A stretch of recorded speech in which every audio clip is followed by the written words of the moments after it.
Gentlemen, welcome to the Be the Man podcast. This is your host, Greg Denning. I am the creator and coach of the Be the Man Masterclass and Tribe and the Be the Man app. So be sure to go download that, get the resources and my reading list for men. Today's guest is Kevin Estela. He is the author of 101 Skills You Need to Survive in the Woods, which is an awesome book, by the way. Love it. There's some key sections in there of just some really cool concepts about manliness and about life and principles and practices, but also just some seriously cool skills to be a man, to be out in the woods. So if you do anything in nature, man, if you do anything in life, you need some survival skills. And we talk about that. We talk about the need for men to be assets and not liabilities, to be useful and to have the mindset and the skill set to be in those kind of situations, any situation where we need to survive. And not only survive, as Kevin points out, but to thrive and be in a really great place to make the most of it. So we talk about psychology. We talk about history, because he was a former history teacher and he's a lifelong martial artist and wilderness enthusiast and lover of wilderness and the outdoors, but also a full-time instructor for wilderness survival. And we talk about functional fitness and what that looks like, why it's so important. We talk about survival. And maybe most importantly, we talk about not compromising on being a man and that integrity and the chivalry and how to be a gentleman, to be classy and stand up for the proper manliness of doing the right thing for the right reason. And at the end, we learn about what he's working on, what he's chasing, how he's still leveling up his skills, his best advice for you as a man, and ways to interact with him with his training. And if it all works out, he and I were talking about in the show, and then afterwards, if it all works out, he and I are going to put together an awesome man camp where we go in and do some bushcraft and some survival and pick up some amazing skills from him. Hopefully we can do that internationally even and go see some of the coolest places in the world and learn how to survive and be comfortable and learn from him. So without further ado, dive into this awesome episode. We just had such a fun time and a great conversation. I promise there's a lot you can learn from Kevin. So listen in. Thanks for being here, gentlemen. And be sure to subscribe to the podcast and leave a review and some comments and share this, because I don't know, I can't emphasize this enough, and you'll see in the show that practicing these kind of skills carry over so importantly the principles and the concept and the mindset over into every other part of being a man. Enjoy the show. All right, gentlemen. I am excited today to talk with Kevin here because, well, I'm going through his book. I'm almost done with it. Got it on Audible. I was listening to it and I wished I had the hard copy because of the diagrams and things you're like explaining in there. There was some seriously cool stuff. So we're gonna have an awesome conversation today. Thanks for being here, brother. Why don't you just start off telling us who you are and what you do? Yeah, sure thing. So my name is Kevin Estela. I'm one of the directors of training here at Fieldcraft. I'm basically the wilderness survival guy here at the company. We have a lot of different specialties, shooters, drivers, medical guys. I'm really the one that brings the survival game to the table. Now, my background, I'm a full-time survival instructor here, director of training. Prior to working at Fieldcraft, I was a high school history teacher for 14 years. I worked at a wilderness survival school that whole time in upstate New York. I also ran my company, Estela Wilderness Education, and I'm pretty much known as an author and a writer. I have a best-selling book, 101 Skills You Need to Survive in the Woods, 160 something magazine titles published, probably 100 plus more blogs across the interwebs. Just an all-around average guy, though. I like drinking my old fashions and smoking my cigars with the rest of you guys. So well, yeah, all-around average. Except you have some amazing skills. And I'll throw in a plug for the book right now. I love the book. Man, the one on fire, the section. So there's all these skills, right? But the section on fire, knives, I think we'll come back to knives because Mhm. you said in there like the knifeless man is the lifeless man or something like that. I'm like, oh, I want to hit that. Cordage, shelters. I mean, there was a lot of really, really cool stuff in there. We'll get into. I love that book. But you've cultivated a unique set of skills that we're going to talk about and how that applies into real life. You just said something fascinating though. You were a history teacher. I And I was. love history. And tell me how studying history has that influenced your perspective on survival and being a man? Absolutely. Oh, absolutely. When I was a history teacher, there were many times that I would bring the love of the great outdoors into the classroom. I mean, as a social studies teacher, you're able to teach US history, world history, geographies, sociology, psychology. And whenever possible, I would bring, again, the love for the great outdoors into the classroom. So if I was teaching a psychology class, I would use the lessons and clips from the movie Castaway to talk about Yes. motivation, right? And what Yes. motivated that character. When I would teach the primitive technology of ancient man, I would bring in atlatls that I would put like a rubber cover over the sharp part, and I'd have my students go out to the football field and we'd throw the atlatl around, or we'd use a staff sling. Learning about the ways of the ancient cultures definitely made things more exciting for the kids. And it also like tempered my own understanding of like the survival skills. Like I would go to a museum on a field trip and, all the kids wanted to see some of the cool exhibits. I'd find the most fascinating ones, the anthropology exhibits that showed, what were the stone tools that man made. So Yeah. I found that those two interests, both history and survival skills, they tend to kind of complement one another. If I'm teaching one, I'm talking about the history of the skill that I'm teaching. If I'm teaching history, I'm showing artifacts that we can make today that have ties to the past. So yeah, absolutely, that was something that I love doing, and I kind of miss certain aspects of the job, but not all of them. Right. Right. Sorry about that. And This is me being a teacher. I need to tell people not to message me right no now. call. Oh gosh, yeah, that was the other thing. When I was a teacher, cell phones in my classroom. Oh god, Yeah, I that's would a tell my serious students, problem. I would do this. Let me just shut this one off, and I'll turn the volume all the way down. Um, I never had issues with class discipline, and I would tell the students like, "Here's my phone, guys. You're going to see it the whole time that I'm teaching, and I'm not going to be on it if I'm here with you. And I would expect you to give me the same respect." Yep. And the students were like, "Other teachers are on their phone messaging." I'm like, "I'm not other teachers. I'm here with you right now. And I will never ask you to do something that I won't do myself. So here's my phone." Modeling presence right there, brother. That is awesome. Right. So when you said, and I want to jump back to that history thing, like you said, that they parallel each other so well. As soon as you said you're a history teacher, I'm like, that's it. Because when you study history, and as I love to do, what you start seeing are patterns Mhm. and real life scenarios for things. As I was reading your book, I kept getting, I'm like, I talk to people like, come on, that never happens. Or you mentioned like people are like, oh, you're being a little bit fanatical, or you're kind of you're scared, that's not going to happen. I'm like, man, all you got to do is study a little bit of history, and you'd be like, this happens all the time. And the reason these skills exist is because at some point somebody really needed them. Right. We always say people die for skills. If you're eating plants in the grocery store, chances are someone learned that was edible and nutritious. But there are probably people that died learning that other plants in your area, different berries, are not edible. In fact, they might be poisonous.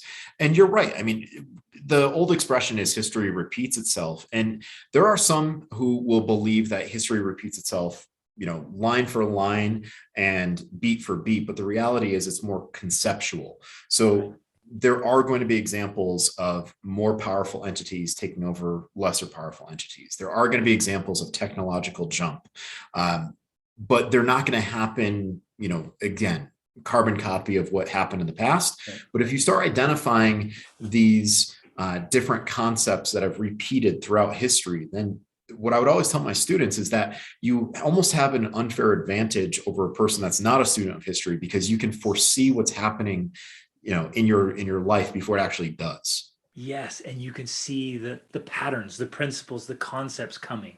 So Correct. on that note, I know inherently, because I've thought it before and I've had conversations, some guys are going to be like, come on, man, the chances of me needing wilderness survival skills are like slim to none.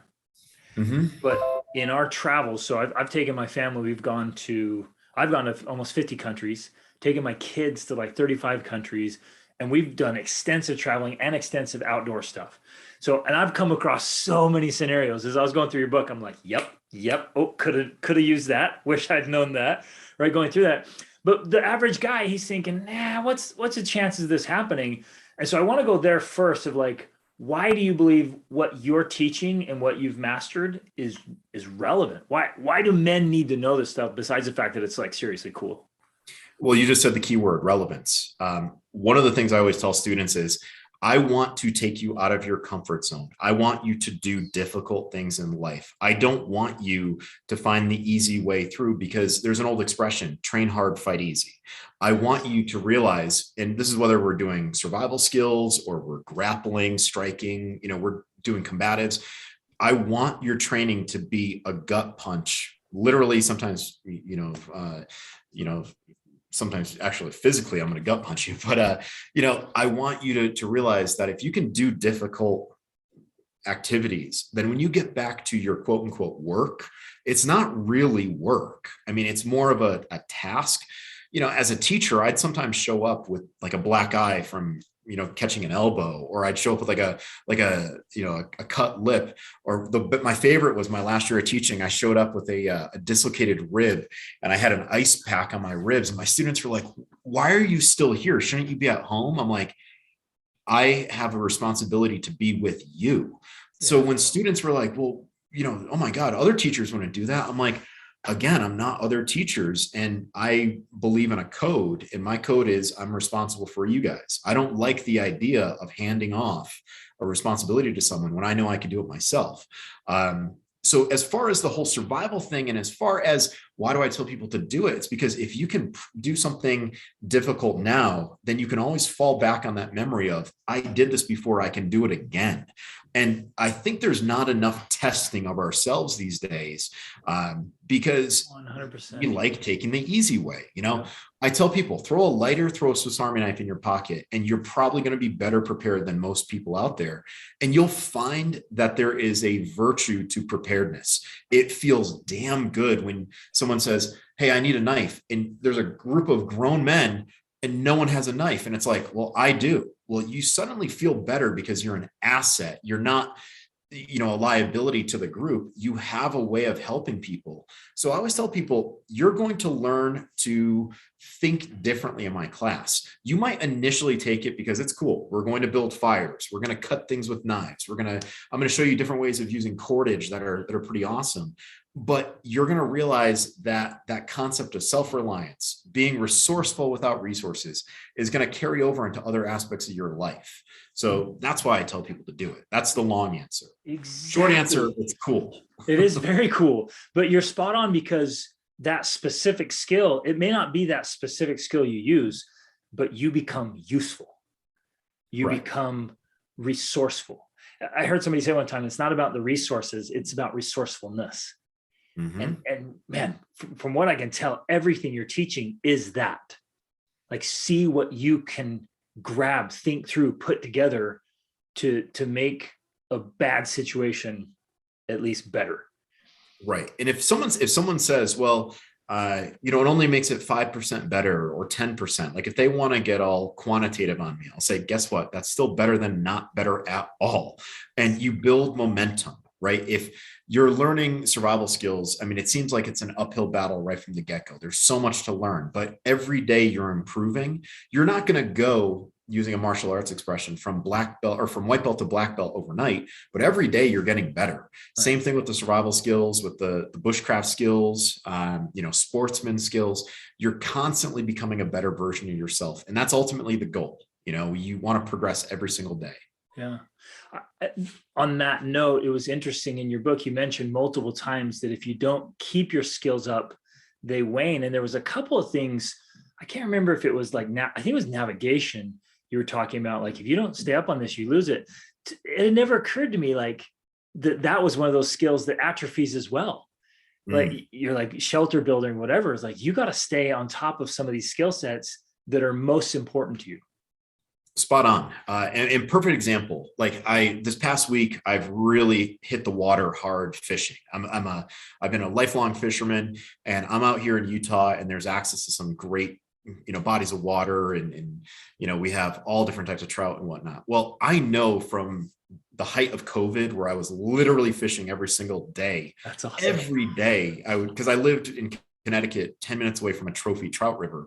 I'd go out at 5:30. I'd be back by 7:30. I'd be on Zoom with my students at 8. I know that there is a difference between how proficient I was with my cast, baiting my hook, tying lines, tying flies, lures, and then where I was just the past couple of days, where I felt like I was all thumbs. But I'm getting back into that routine. And same thing with navigation. Yeah. Even if you feel like your skills are not necessarily degraded, you have to realize that your compass might pick up a bubble. You have to realize that magnetic declination might change. It does change over time. So if you're not looking at your tools, and if you're not constantly assessing them, you don't know if they're going to be accurate, inaccurate, effective, ineffective, in good working condition or in disrepair when you need them. So it's a good idea every time that you go out to make it a practice, right? Do a layout before you go out with your bag, and you're literally putting everything out in front of you. And you're like, when was the last time I tested these batteries? When was the last time that I made sure that this was properly lubricated and function tested? Like you gotta, in the firearms industry, we call it a press check when you're checking for a round to be loaded. Well, you can press check all of your gear. You can press check yourself to make sure that you have what you need, before you actually need it. Man, we got to run with that just a second here, because I love that idea of press checking yourself mentally, emotionally, physically, spiritually. We're going to get into mindset and what you call functional fitness, right? But I'm right with you. I think we need to be press checking regularly. We need to voluntarily create exams, so to speak, or press checks of like, hey, where am I at? Because it's easy to get going in this rhythm of like, yeah, no, I'm still in good shape. I haven't lost that much ground. Oh yeah, go do a 5K, see where you're at. Right. And then you're like sucking air after the first mile. You're like, dang, I didn't realize how much ground I lost. But man, spot on that concept.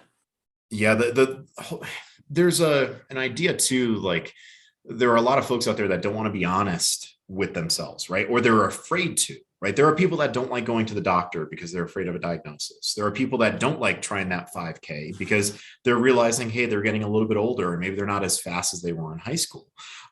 But reality is age hits us all. And one of my favorite inspirations in the martial arts world is Manong Dan Inosanto. And he said, as you get older, you have to be prepared to fight the younger man, the stronger man, the faster man. And the only way to really understand if you're prepared is to press check yourself. You have to every once in a while go with someone who's bigger than you. If you're hiking, go with someone who's faster than you. If you are what's the expression? If you are the smartest person in the room, you got to find a different room. Exactly. It's okay. It's absolutely okay to realize like you're not who you were before. Maybe you're better in a different way, or maybe you find people, because again, no one is a tribe of one. Maybe you find people who are more capable the way that you used to be, or with two people, you're even more capable than you would be if you're on your own. So it's totally fine to press check. You just have to be honest with the results and work with those results and plan accordingly. And keep getting better at something. I love this whole idea you're talking about, and just keep growing and progressing. I love the idea of like, you don't automatically get better just because you're getting older. Sometimes you just get older. And so what I hear you saying, and I totally echo and want to emphasize, keep getting better, keep press checking, keep adjusting, keep learning, keep surrounding yourself with a team that'll keep you in place. Yeah. And plan, by the way, right? Yes. Like, I'm 42 years old, and I know that I'm going to be a different man at 52 than I was at 32. I actually feel better at 42 than I did at 32. But I'll tell you that at 52, what's my plan? At 62, what's my plan? If I wait until I turn 52 to say, this is what I'm going to do now, then I've failed. Yeah. I have to not only press check in the present, I have to think about what it's going to be like in 10 years, right? Will I have kids? Will I have, mobility issues from all the years of hiking and combatives? Like, what's going to be my plan? And if I wait, then I'm going to be reactive instead of proactive. Exactly. And that's not the way to live life. Yeah, spot on right there.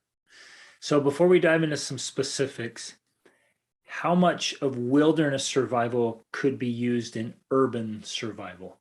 Okay. Situations that, well, none of us, we kind of go through life, I think, thinking, oh, that'll never happen to me. That'll never happen in my country. That won't happen in my neighborhood. That won't happen in my life. But I think we're seeing right now globally, dude, it can totally happen. Oh, And for sure. is there a carryover from wilderness to urban?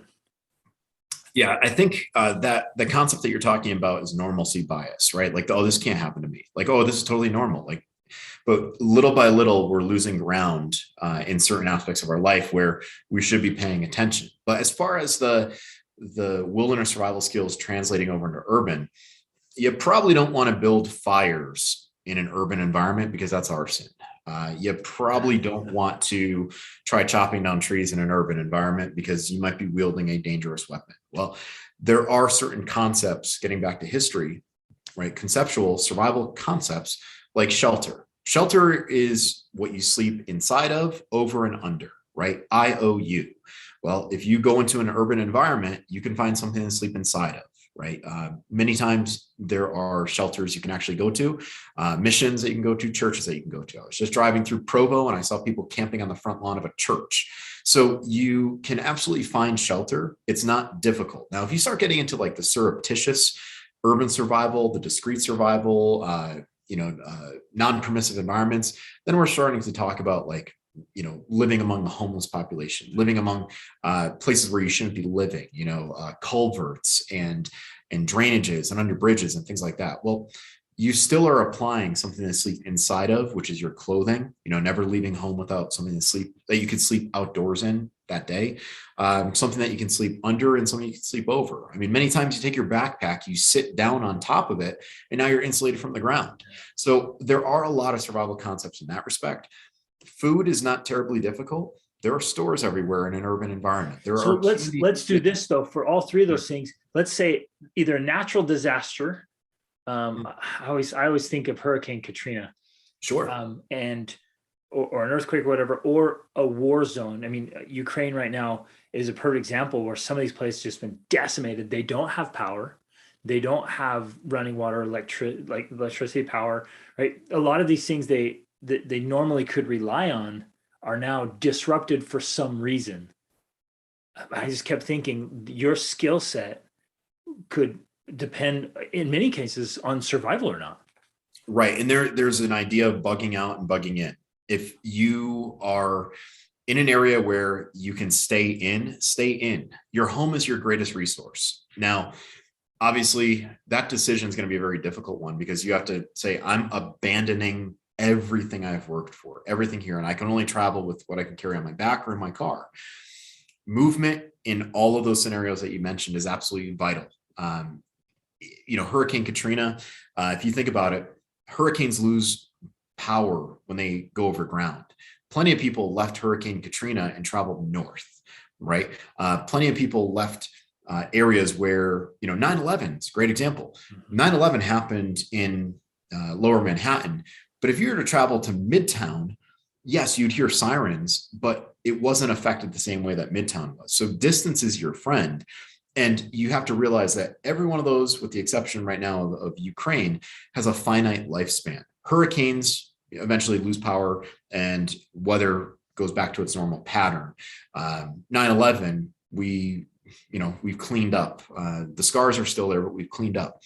There's a life expectancy to every one of these disasters. So as long as you're able to stay moving, as long as you're able to realize like things will return to normal at some point, you're going to be fine. But there are some of you that are going to decide, hey, I need to stay in, and that's fine, but that's your decision. And hopefully you prepared to ride out that time span that disaster is going to take.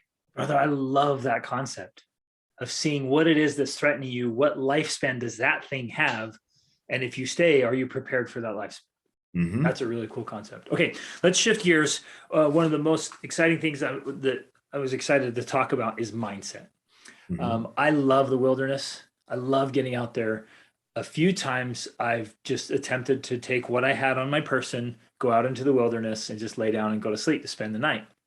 The first thing that started happening when you lay down where you're not in a tent or even in a sleeping bag or something, man, my mind just started conjuring up all these bugs that were going to crawl in my ear, my nose, or like, what was that? What was that? Or what am I laying on? And you start, man, it starts going crazy. And I realized I had to really be deliberate about controlling my mindset. And it wasn't even an emergency situation. It wasn't life or death. The pressure that comes on to the psyche in those moments is make or break. It's fun taking out a first time camper because everything is a bear, right? I heard a bear. I heard a bear. No, you didn't. Where I used to teach at the survival school, we had no black bear north of the Adirondacks. I heard a bear. I'm telling you, you did not. Was... No, it was huge. It was huge. It was a squirrel. So there's that idea, right? There's everything's a bear. And then as you mentioned, when it's dark out and you can't see the hand in front of your face, you start feeling more, right? And you feel the slightest thing run across your leg and it's a snake, right? It's really not. It's probably something smaller, but as long as you have long pants on, long sleeves, I tell people if you want to try doing the natural shelter, the debris shelter, get gloves, wear long pants, long sleeves, get a baseball hat, put a bug net on and try sleeping. And you'll realize how many critters you're sharing that shelter with. It's not the shelter you want to live in, but it's what you have. It happens, right? Like we are naturally predisposed to, be protective of ourself, right? And one of the number one priorities or main priorities in any survival scenario is security. Before we can even worry about food, we have to make sure, are we secure, right? You catch that fish. Should you be cleaning it here? Should you leave the entrails on the beach, or do you want to throw them in the river? That's security because you're worried about a bear. When you're worried about security with clothing, it's like you're trying to protect yourself from Mother Nature and how cold it can get. The mind is powerful. And I'll tell you something, I've seen students say like, oh, I'm going to sleep out. I'm going to sleep out. And then, oh, I got really cold last night, so I tended the fire. And I'm like, it's funny that always happens, right? There's always someone tending the fire all night. Yep. And then during the daytime, the next day, they're sleeping during class because they didn't sleep at all the night before. Yep. So how, for yourself and when you're training others, how do you begin to cultivate and strengthen a solid mindset? Logic. Possibility and probability. Very, very simple. It's like, let's start with a checklist of all the things that we can do to keep an animal out of our camp. Well, did we put all of our food up in a bear bag in a tree? Yep. Did we do that far enough away from our camp? Yep.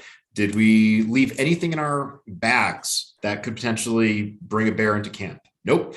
And you start doing this checklist. And it's like, okay, we have a very, very strong chance of not encountering one. Also, are we keeping a fire going? Yep. All right. So you start running this list. And after a while, you start thinking less with emotion and more with logic. And you say, no, it's not really a threat. How often does this type of thing happen where a bear encounters someone? And then when you do read about it, and not just the headline, but the full body of the story, you find out that the person left food in their bag, or they spilled something on their clothes, or, like you start realizing, wow, as long as you do everything that you have to do, it's mostly predictable. So I always tell people, like, look, cool. Who here has a fear of flying? And every once in a while, someone will be like, I don't fly anywhere. I'm like, have you ever been to a car accident? And they'll be like, oh yeah, when I was a teenager, I got hit. It's like, well, knock on wood, I've never had a plane crash and I've flown a lot, but I've been into car accidents. And probability wise, like, and you start telling people these things, and they're like, well, you've got a good point. I'm like, yeah, it's a good point because it's the truth. Right. And that's how you start getting people to realize that not everything in the great outdoors is out to get you. And, if you do your part, if you're aware of what's out there, then you're probably going to create this bubble of safety around you that nothing's going to burst. Fantastic. Which is true in life. You take this whole concept of security, preparation, kind of checking the boxes of getting yourself and your family in a good spot. And yeah, going through, okay, have I done this? Have I taken care of this? Have I done these things? Okay, I can relax. I can settle the survival brain that's trying to freak me out here. Man, I love that. Yeah, it's problem solving. It's it's using your mind the way that we're supposed to use our minds, right? It's sideways thinking. When people say like, why do you like doing these like trivia puzzles, or why do you like challenging people with these scenarios in the courses? It's because I like seeing how people think. I like seeing the person that just runs and tries to solve something right away and does 30 different solutions and never comes to the correct one. I like watching the one person in the class of say 12 or 24 or whatever it is, sit back, watch everyone, which is hilarious, because then they steal the idea of someone else. And I'm like, that's not wrong. There's no such thing as cheating, right? Awesome. And then it's funny when I have like two groups and I say like, all right, you guys are both making shelters. You're free to use from other shelters, like, especially if it's an area that we've done it before. And someone every once in a while will say, that includes their shelter. So when they start putting like the ribbings up for like a lean-to or an A-frame and everyone runs away, I see a student come by and grab all of them. It's like, not cheating, I like the way that person thinks. So Awesome. It's just the way, it's another lesson that the outdoor survival skills can give you. It's like, learn how to think, not what to think. And as I was going through your book, especially, that just kept coming up again and again to me. I'm like, this is problem solving. It's finding any kind of creative solution with what you have at hand at that moment, and making something that works for you again and again and again. Like almost every example you're giving, and then there are 101 skills. It's like, oh man, I remember just visualizing and thinking through. I'm like, that's just genius. Like I think it was creating a jig, using your knife to create a jig, and then a plastic bottle to create what's the word? Cordage. Yeah, cordage. You're creating cordage. And that skill is one that I picked up years and years ago.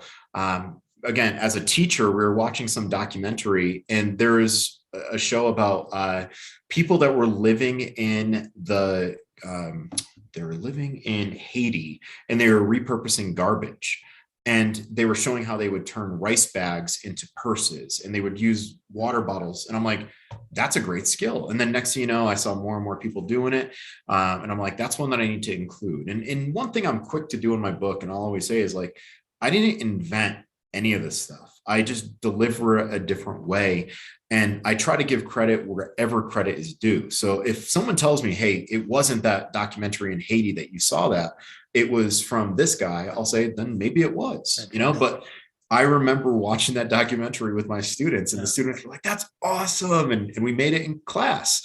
So, it is what it is. And to that point, part of the skill set and your mastery of these skills is what you just said, is learning, just paying attention and learning across a whole swath of opportunities. Like where could this apply in my life and be a skill that I need to pull out of my pocket sometime down the road? And think of it this way, right? There's a lesson to be learned from everyone, and everything is training.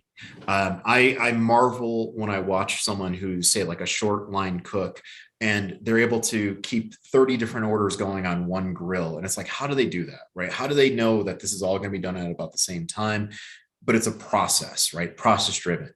I was cleaning fish today, and it's like, all right, do I pick up my knife and do one fish at a time? Or do I make that same cut on every fish, put the knife down, do the same process over and over and over? And that's ultimately how I get fast. I can clean 5 fish in under 10 minutes. You know what I mean? Like, it's just do the process in the correct order. It's not just what you're doing, it's the order that you're doing it. And there's something you can learn from everyone. So if you go into a scenario and you think, I have nothing I can learn from this guy or this gal, you're already in the wrong mindset. But if you say, I want to see how they do it, and maybe it's something that has nothing to do with your area of expertise or what you're interested in, but maybe it's something that you can pick up and say, you know what, I like the fact that they have that assembly line going. I wonder if I could do that with my family. And maybe it works out for a different task with your family.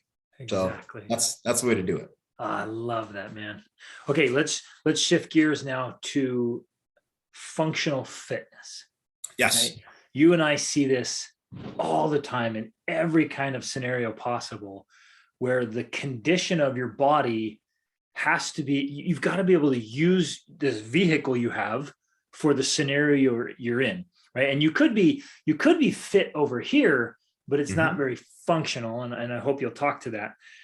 But man, in so many situations in life, if you're out of condition, even if you have other skills, that one could really leave you hurting. Oh, yes, yes. And this is the one that again hurts a lot of people's feelings, but I don't mind hurting people's feelings if it gets them on the right track.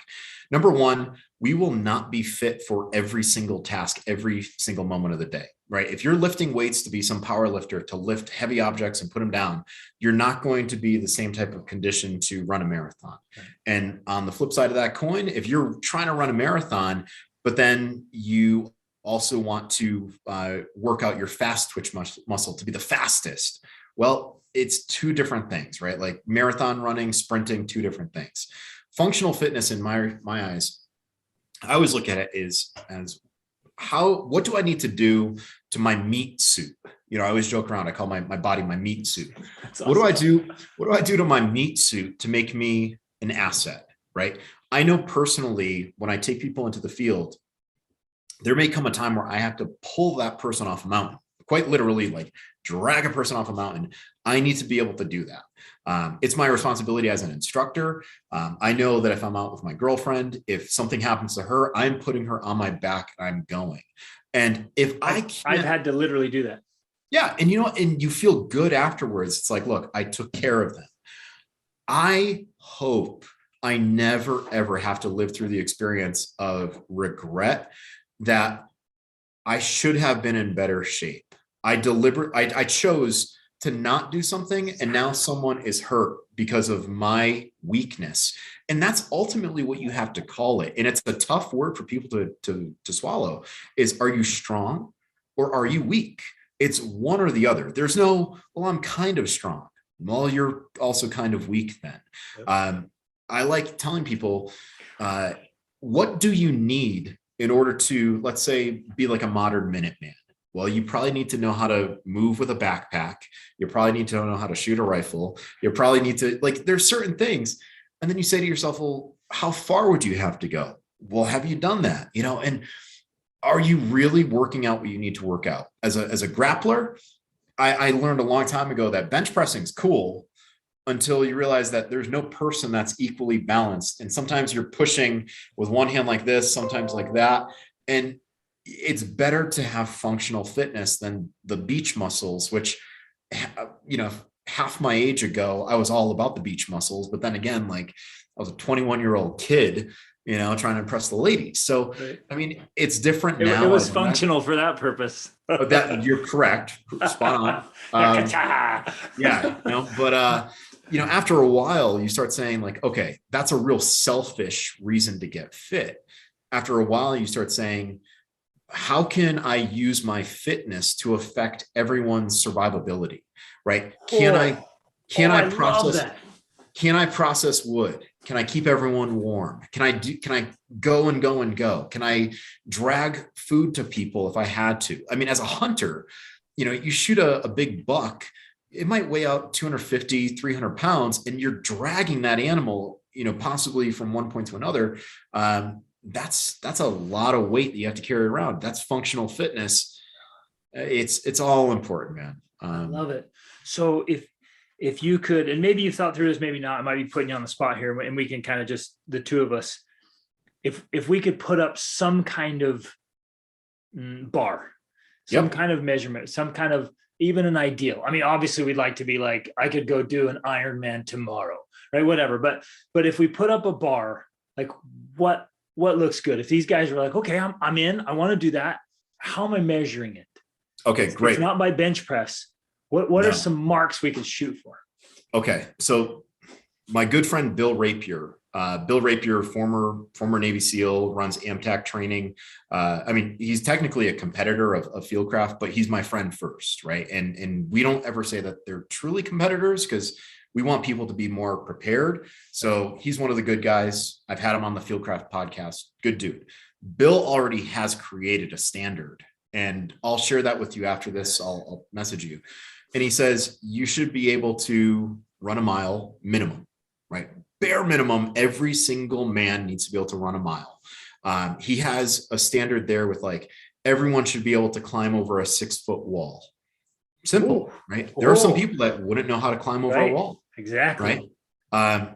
But one of can I my go back friends, to the mile? yeah, Is there a time that we're shooting for, a minimum? yes, yes. And when I send it to you, it'll make total sense. He Okay, said bare minimum, you should be able to run a mile. And then he has other advanced levels of this fitness where it's like perfect. run 2 miles, run 5 miles, ruck with say 20 pounds, 40 pounds, whatever it may be.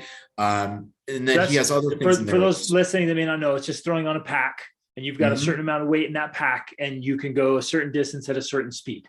Correct. Okay. He has other standards in there in regards to like swimming, right? Navy SEAL, of course, he's going to talk about swimming, That's right. because there are some people that don't know how to swim, Yep. and I'm not shaming them unless, of course, their loved one falls in the water and they can't get to, Can't help. right? Exactly. So there's no shame in saying I can't swim. There's shame in saying I can't swim and I don't want to do anything about it because I have too big of an ego. Yep. Because And now I had the opportunity to prepare and I didn't. yep, you That's just volunteered yourself for that fate. Yeah. So I'll send you all that. But I have other friends that say like every man should be able to push, pull, and press their weight. Because if you think about it, like if I had to pick myself up, pull myself up over that 6-foot wall, I need to be able to pull 210 pounds. I need to be able to press 210 pounds. I need to be able to drag 210 pounds. Nice. That to me is a great standard because, you know, when people say like, you know, like basically like I'm gonna lead the way. Well, I'm gonna be along there with you, and I'd expect you to be able to pull 210 pounds. If I expect you to do that, I need to be able to do it to myself. Yep. So push, pull, press your weight. See how fast you can do a mile. Not just that you can do a mile, but see how fast you can do it.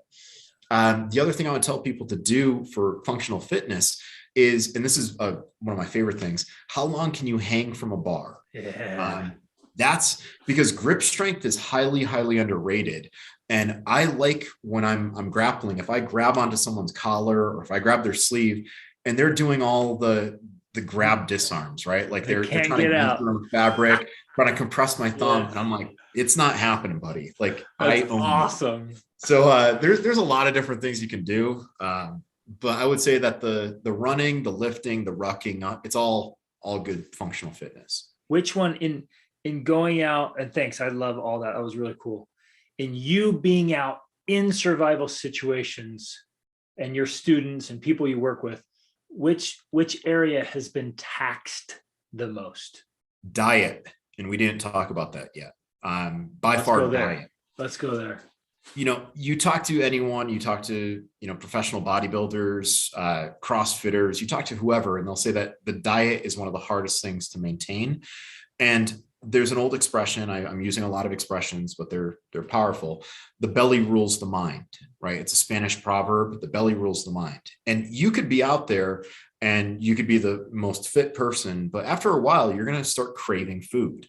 And there are times where it's like, all right, we have another 2 miles to go before we set up camp. Or better yet, I love telling people, all right, we're going to get going. I'm not going to tell you when we're going to stop. And now their mind is like, when's the next meal? Yeah. And I'm like, I'm not telling you, you know, because you're just going to keep complaining and stop complaining. Every time you complain, I'm going to push another mile. Right. I think that's what often gets taxed the most. Like when you start really practicing the survival skills and you're eating wild edibles, and instead of a single large meal, you're constantly grazing where you never really feel full, but you're not hungry. It's an odd phenomenon. That's really the hardest. I mean, you can learn to paddle a canoe for hours and hours. You can run, you can hike, you can do all this stuff. You can ruck a backpack super heavy, but something that will always impact you is food, right? Hunger. And that to me, I think is the hardest thing to overcome in the great outdoors is when's the next meal? How much food am I getting? Am I getting the food that I want to eat? Am I eating calories to make myself feel good, or I'm eating calories for function?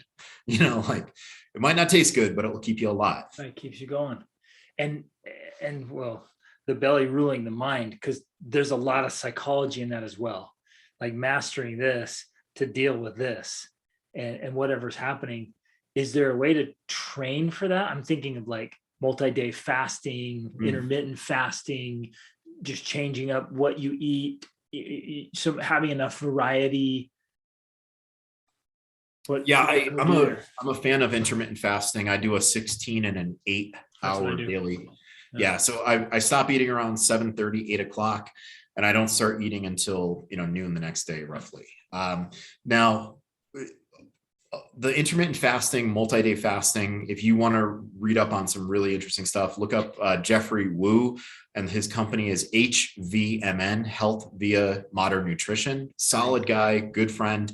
And that's really taken us back to our roots. The idea that, you have to get used to not always being full. And by the way, you should never eat to the point where you're uncomfortable, because what if you have to do something highly physical and you got a full stomach, right? Like, you're going to be even more uncomfortable. And I think that's really the way to train it up. If you're used to that minor inconvenience, that minor pain, the hunger pang, then you can push it from, say, 16 hours of not eating to 24. We did a 72-hour Ziploc bag challenge recently, actually just last year, where my boss challenged me to survive in the desert for 3 days, 72 hours, with just a Ziploc bag of whatever I could fit in there. And I hate to say it, but I had an advantage in that I was already fasting. So I didn't eat until 32 or 33 hours into it. And then I had fish that I caught. So I ate that. And then I was like, okay, now I'm just going to fast again. And when I got out, the exact words, my boss was like, you look like you could go back in for another 72. And I'm like, I'm good, man. And That is awesome. because, the whole idea is it's not just surviving. It's the whole idea of winning, right? Not just surviving, but thriving. Right. I think a lot of people have that goal of, hey, I want to be a survival guy. It's like, how about you live well first? Exactly. Like, learn how to live through hardship, but live well, and you're going to live a great life. Survival sucks. Like, when you're using the same cup to dig in the ground and then clean it out and boil your water, and like, it sucks only having one container. But when you have all the resources, you start to realize, what you value and what you appreciate. So live well first. Man, so many of these things you're talking about are just so applicable to everyday life as well. Just get yourself dialed in, get your life dialed in, get your environment dialed in, train. Well, and I love your whole concept. I try to live by that as well. Choose challenge, choose to push yourself hard, train so hard that when something comes up, you're like, I got this. Like, I've been working so hard over here. Like, I can do this. No big deal. Instead of getting so caught off guard, it blindsides you and cripples you because you've been living in comfort and ease or chaos. Yeah, and you brought up a great point that I have to touch upon, because this impacts so many men that I know, women too. You have to make peace with yourself. You have to get right with yourself before you start trying to find yourself in some other person. And I think that's a survival skill in of itself, is like choosing the right partner. I've met a lot of friends over the years who have been married young and they're already divorced, or they're on to the second or third wife or whatever. And it's because they have no identity of their own. Right? They identify as someone else's spouse or boyfriend or girlfriend or whatever, as opposed to saying, this is who I am. I am strong in my character and in my identity.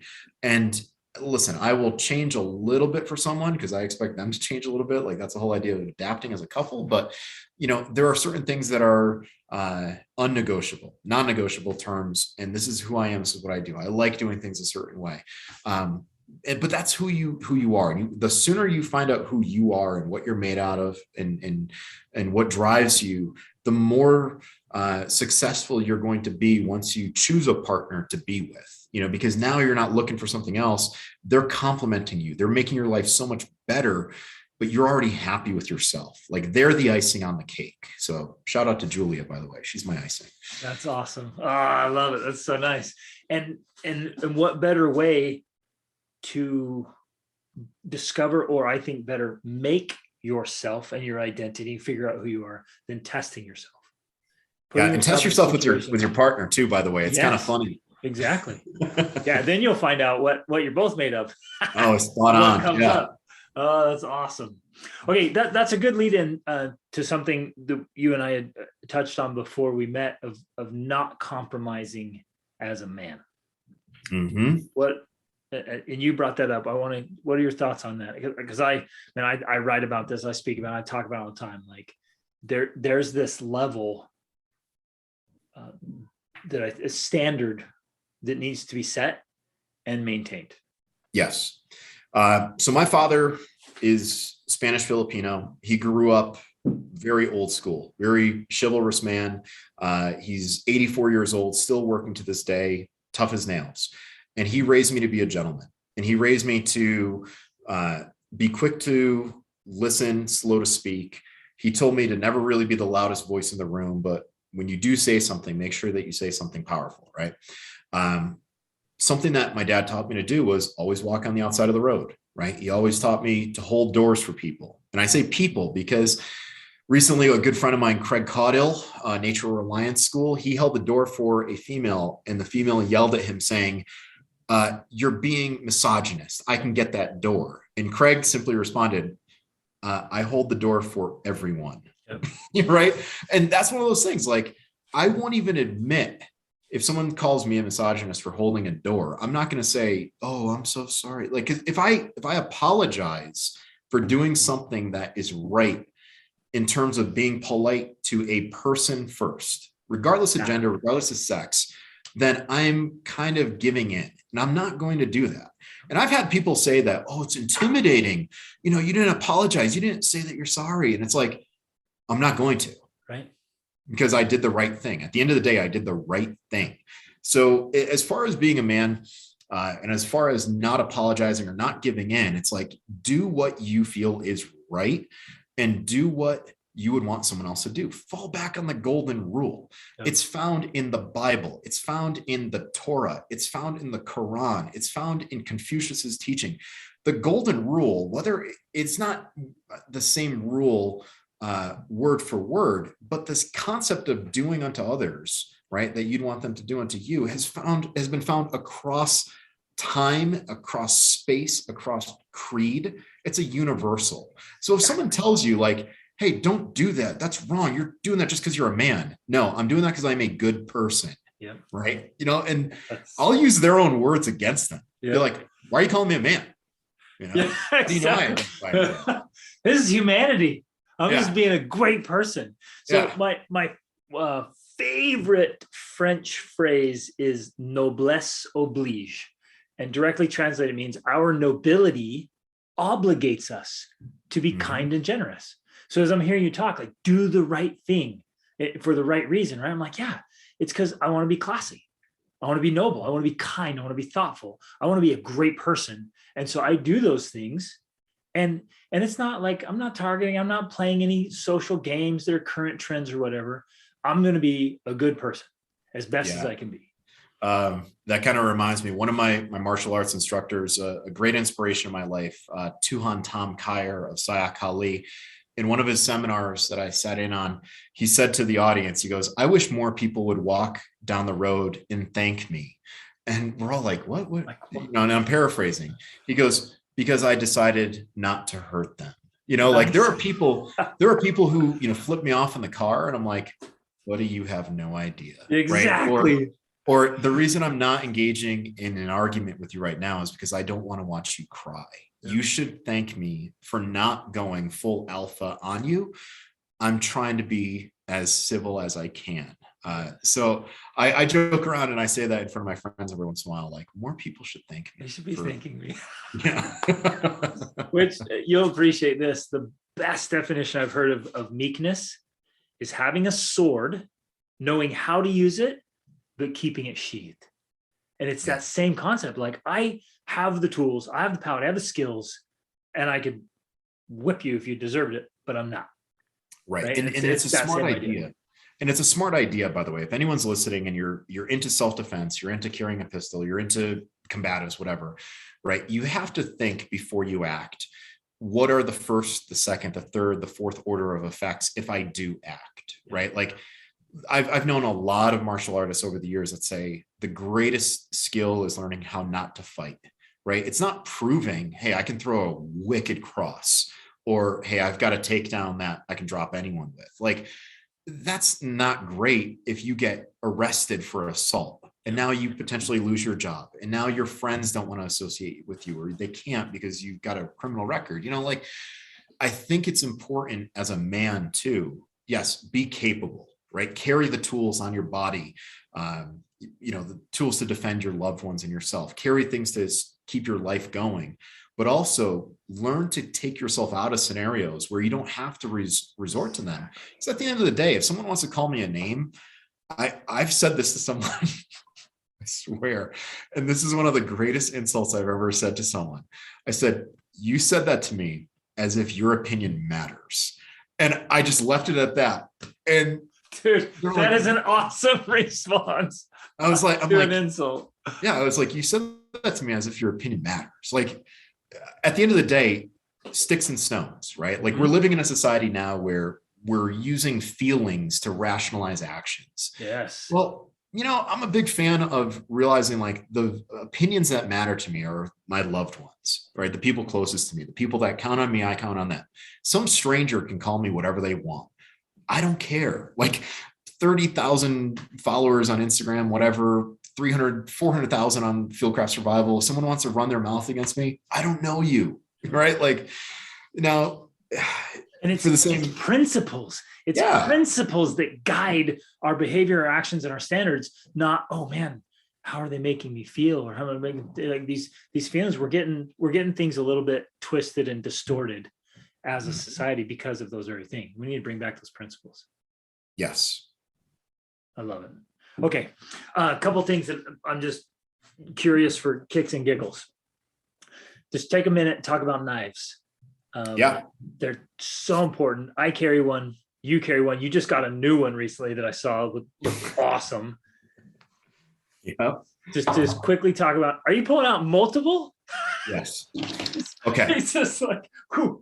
Well, yeah, keep in mind, I'm half Filipino. So, we've got blades in our blood, but, I'm also a survival guy. I'm also a Filipino martial arts guy. So without fail, every single day I carry a Swiss Army knife, and that Swiss Army knife I've carried for years, right? I don't know how many of these I've collected, got a whole box of them. I leave one at my parents' house, one at my girlfriend's house. I've got one in my car. I've got this in my pocket. Swiss Army knife is with me every day. I feel naked without it. And the whole idea of the Swiss Army knife is that if we're in a social setting, I can pull this out. It's red. And people are like, oh, you're like a Boy Scout or something. I was never a scout, but automatically it disarms them to the idea that this is a weapon, right? That it's a tool. They think, oh, it's just a pocket knife, right? So that is what I carry with me every single day. And that's always in my pocket. It's not a knife that I have to draw quickly, which is why I carry it in a pouch inside the pocket. And I noticed, just point out here for people who either aren't watching or don't know, recognize, you got a ferro bar or ferro. Correct. Yeah. So knife and fire steel all times, every day without fail. That's always in my pocket. I carry a folder. This is my Sebenza that I just got. That thing is sweet. Yeah, Chris Reeve knives. I've loved this company for 2 decades. I've bought and I've sold these Sebenzas, and I was like, I don't need another folding knife. But I was up at their shop in Idaho, and Tim Reeve gave us a full tour, and I was like, I got to support an American business. So I ordered this last year in February. It came this year in April, and I requested that the born on date for this knife was my birthday. So they sent it out to me on my birthday, and now I have a Sebenza that was born on my birthday, and it's kind of my birthday present to myself. But that's cool. Fixed blade knives. I'm sorry, folding knives like this. This is for like a lot of your work, cutting things that you have to that wouldn't necessarily be appropriate for a Swiss Army knife. But this right here is like a utility blade. Like, I don't mind cleaning fish with this thing. I get it dirty. The last blade that I pulled out, this is an Amtac Knives Minuteman. Cool. Again, Bill Rapier is one of my good friends. Bill invited me up to one of his courses to be a guest instructor. And Bill's whole idea is that every American male should carry tools on them. So pistol blade, things like that. We carry fixed blades because fixed blades will never fold on you. They're fast, they're strong. And this is the one that doesn't get any utility use. It's primarily there to defend my life. So in SIOP. Well, and from what I understood from your book as well, and from other things I've read or done, a fixed blade will have some advantages in survival situations as well over a folding blade.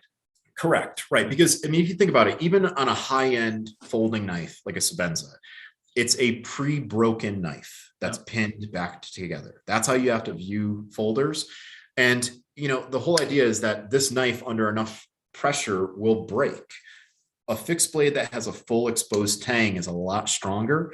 No disrespect to Chris Reeve knives. They make a beautiful folder, but I would rather have a cheap fixed blade over a high-end folder just for the safety. Simply because of the break. Yep. It's already built in. Yeah. Correct.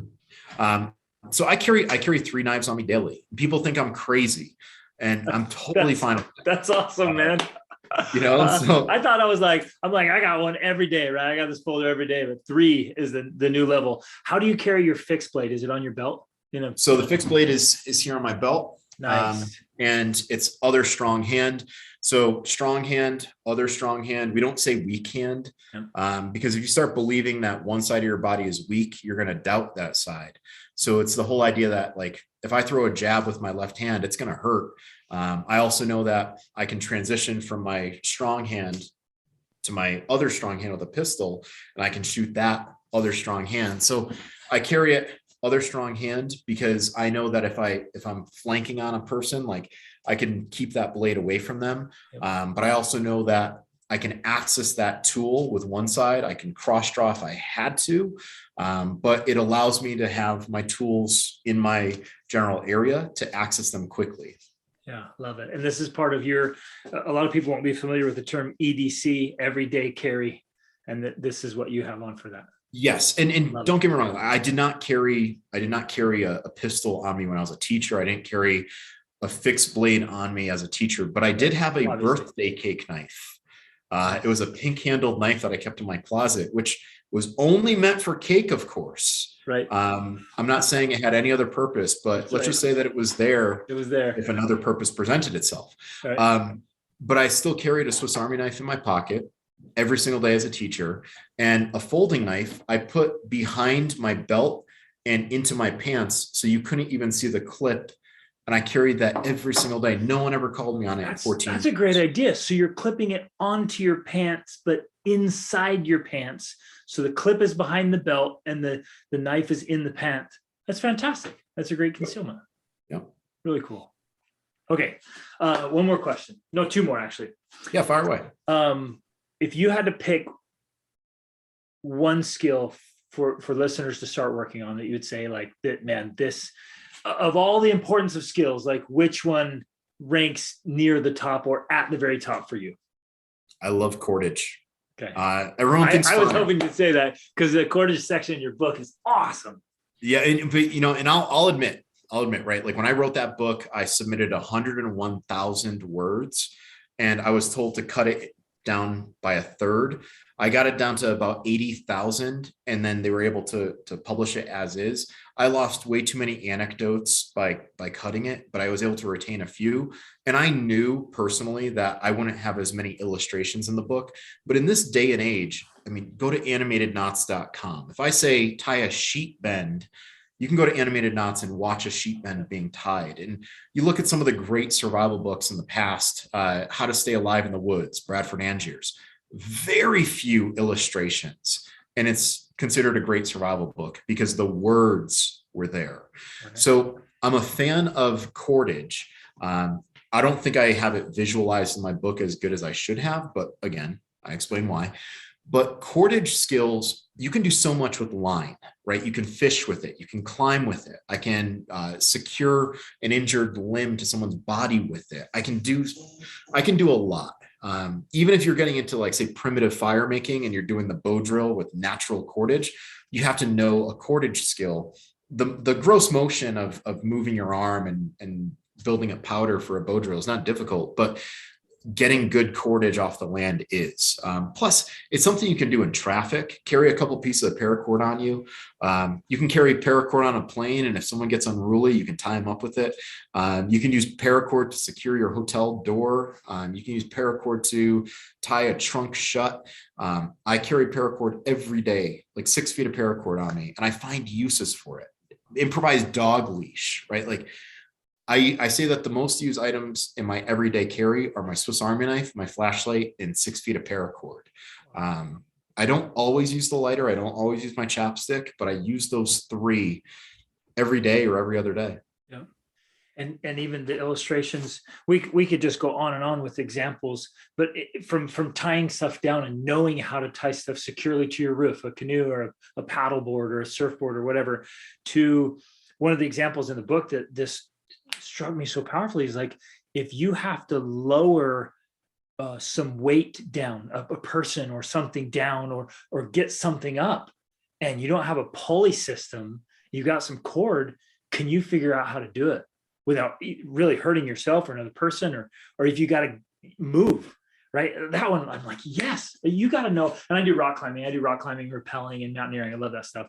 And knots matter, like life and death knots matter. Mm-hmm. But there's so many scenarios where like, man, that could be so useful just to have a few knots in your skill set. Yeah. And I would recommend anyone that's listening to pick up Mountaineering Freedom of the Hills. That's always in my top 12, like, best survival books. I got that right here. Yeah. Mountaineering Freedom of the Hills.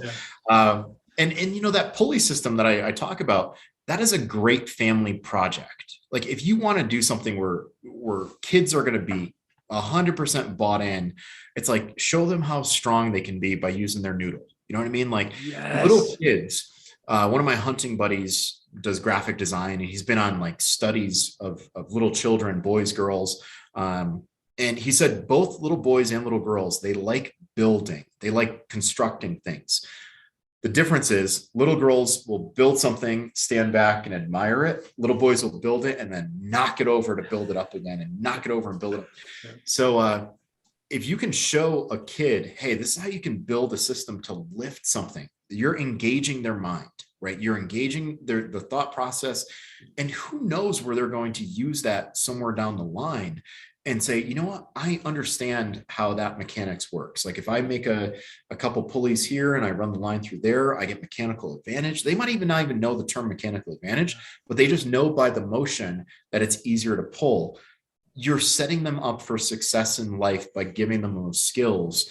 And it's fun, right? Have them lift something, hopefully not their other brother or sister, but have them lift something and show them, wow, you can do this. And impress upon them the importance of strengthening their mind as much as their body. Exactly. Creativity, problem solving, looking for solutions.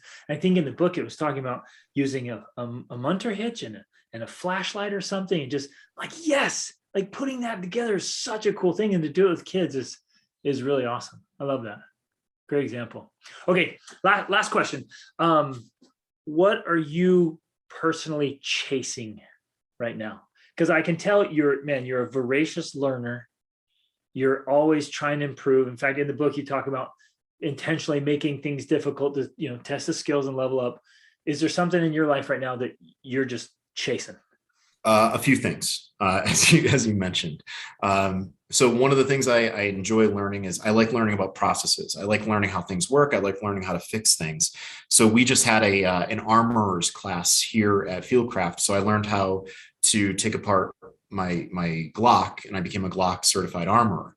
So nice. I want to go through Remington 700, Remington 870, Mossberg 590, AR-15. I want to learn how to fix these firearms that I teach people with, and I show people things. So that's one side of my life. That's one of the things that I'm chasing. I'm chasing book number 2, book number 3, right? I've already finished the principal writing on book number 2. I'm just waiting for the higher ups here at Fieldcraft to say, hey, we've got it done. I've got an idea for book number 3. My first publisher came at me with a lowball offer for the book. And I'm like, absolutely not. Like, I know what that book is worth. I'm not taking it.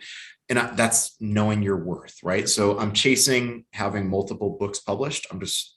I'm also not too eager to jump in it just for the sake of jumping at it, because then I devalue myself. So learning processes, getting that second book out there. At some point, I am going to start a family. My girlfriend and I, we talk about it. We wouldn't be together if we didn't plan eventually on having kids. And again, I'm 42 years old. For years, I thought kids were going to be off the table because of the girls that I was with, or I just wasn't in the right mind for it. But I feel like now, as a survival instructor, it would be such a a terrible thing, right?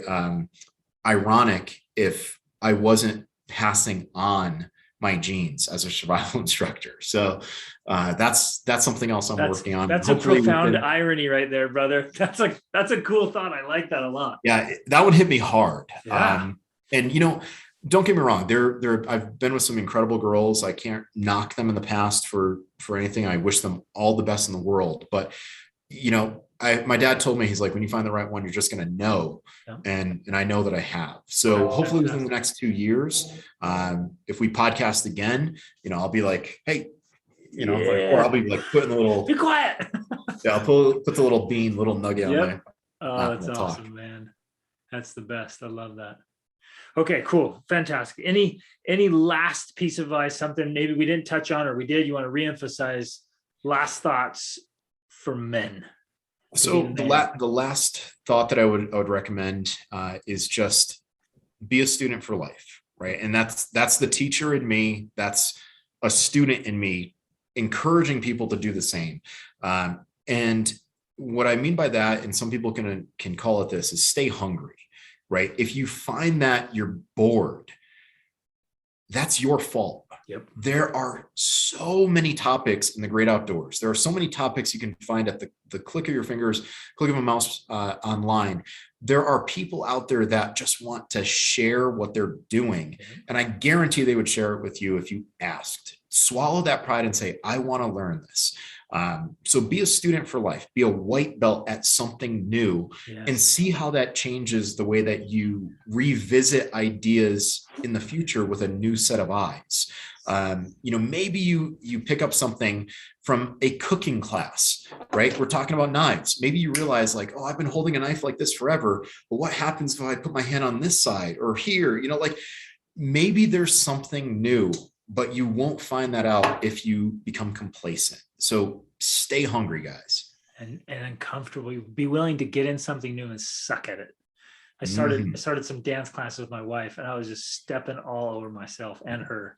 I was about to say. Yeah, and I'm like, wow, and I got huge feet, and I'm like, this is so awkward. I'm telling her, I'm drunk. I'm like, babe, I'm uncomfortable doing things because I like being really good at what I do. So I'm like, if we're going to do this, I'm getting a private tutor. Like, I'm going to level up. I'm not going to just stay sucky. But you have to be willing to suck in order to succeed. So you're spot on there, brother. And actually, one last thing. Yes. The other thing is never forget where you came from and always give attribution to the source of your information. You guys have probably noticed that I've said, I learned this from this guy. I learned this from this guy. I learned this from this guy. You have to respect the past. That's the history teacher in me. That's the martial arts guy in me. Very rarely will someone come up with a brand new idea. If you're that guy, then I will pat you on the back. Exactly. But until you do, never forget where that information came from, because we can pass our genes down, but for those of you that are out there that aren't capable of doing that, maybe the time has come, maybe it's gone, maybe you're not capable of having kids, you can still make an impact in someone by passing knowledge. Just remember where that knowledge came from, so it will always go, and you'll always give attribution to the source. That's honor. I love that, brother. And on that, how can people get information and training from you? Sure. So you guys can reach out to me and anytime. You can email me at Estela@Fieldcraft Survival. That's ESTELA@fieldcraftsurvival.com. You can reach out to me on social media, Estela Wild Ed. That's short for Estela Wilderness Education. That's short for my education fund. You guys can hit me up anytime. I reply to every message. It might be ridiculous. I might give a short answer. Realize that if we've never really met, I might start off with short answers, but it will be a thorough answer. Or it might be a link to somewhere. But I understand where I came from, and I built my reputation on being available to people. I don't say like, hey, you can't see behind the curtain here. I like exposing people because I want to ultimately ensure that the great outdoors that I love is available for everyone. So reach out to me. And I'm stoked about doing training with you, and maybe even like I lead what I call man camp and take out shows, man, just do something, set up something, some kind of scenario, some simulation with you. Oh, that would be awesome. Yeah. But you have my word. Let me know when it is. I'll be there. Oh, yes. We'll do something epic, maybe even international, but we'll come up with something really cool. But you're doing courses and training. Are you predominantly in the Rocky Mountains? Are you all over the place? Is it 1 day, 2 day, multi-day? What, like, if somebody wants to be like, man, I want to go into the wilderness with you, what does that look like? So Father's Day weekend, I've got a 3-day event. I've got 2 days of wilderness survival, Friday, Saturday, and then Sunday is the optional day if you want to stay for land navigation. It's a great skill set. We're doing an overnight on that Friday and Saturday where I'm actually bringing out a deer leg, and we're going to cut off a piece of the meat and roast it over the fire, and it's going to be primal. So that is coming up in June. Probably do another one of those in September. That's going to be out here in Utah, but I'm traveling, right? Like I'm going to Idaho to teach a block of instruction on vehicle combatives and, some wilderness survival stuff. I'll be in North Carolina this fall, teaching out of Fieldcraft East. I'll be repositioned there. I'm willing to travel, right? If you guys have students that want to learn, obviously students that want to pay for my travel and tuition, I'm willing to come out and train. So you guys can find me all over the US. That's accessibility is never a problem. Fantastic, brother. You and I are going to put together something epic. Yeah, count me in. We'll bring some men in and do some cool stuff like that. That's awesome. Kevin, thank you. Thanks for making the time to share. Well, thank you first for being a passionate, hungry man and for paying a price. Like you didn't learn these things and get to a place where you can share them like this without paying a serious price. So thank you for that. It's an honor to humanity and manhood to chase mastery. And thanks for making the time to come on and share this, brother. I really enjoyed this conversation. Greg, thanks so much for having me. Yeah. Thanks, fellas. Be the man.